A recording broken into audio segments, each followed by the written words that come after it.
नमस्कार विद्यार्थी मित्रांनो, आज आपण इयत्ता 8वी इंग्रजी विषयातील पहिल्या युनिटमधील पहिली कविता बी द बेस्ट म्हणजे सर्वोत्कृष्ट होऊया या कवितेचा अर्थ सोप्या भाषेतून समजून घेऊया. चला तर मित्रांनो, कवितेला सुरुवात करूया. पोयम 1.1 बी द बेस्ट म्हणजे सर्वोत्कृष्ट होऊया.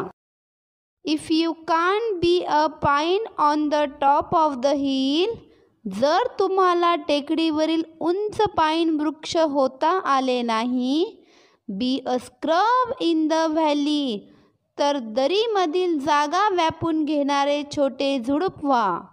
But B the best little scrub by the side of the reel, परंतु असे लहान झुडूप ज्यामुळे दरी सुंदर दिसेल.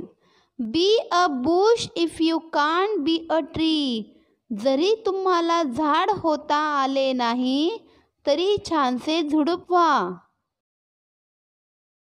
If you can't be a bush be a bit of the grass, जरी तुम्हाला झुडूप होता आले नाही तरी छोटे गवत व्हा.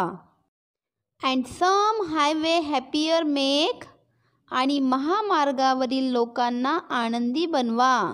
If you can't be a musky then just be a bass, जरी तुम्हाला मोठा मस्की मासा होता आले नाही तरी छोटासा बास मासा व्हा. But the liveliest bass in the lake, परंतु तळ्यातील सगळ्यांना आवडणारे बास मासा व्हा.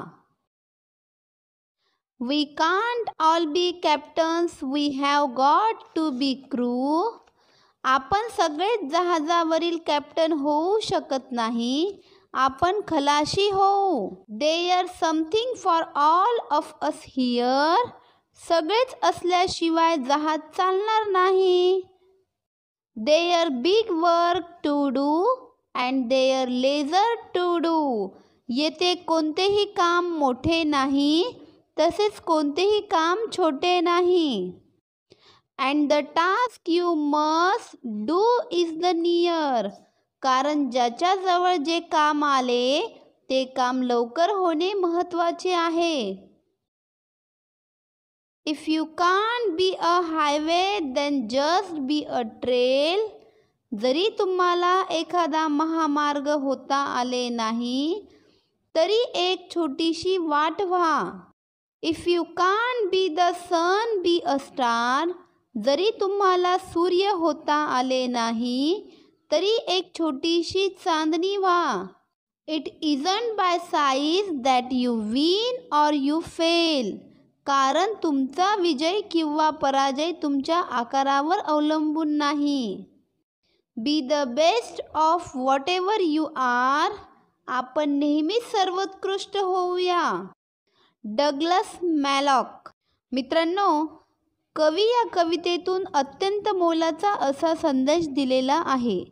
तो म्हणजे माणसाला मोठे होता आले नाही तरी लहान असूनच सर्वोत्कृष्ट व्हायचे आहे. धन्यवाद मित्रांनो.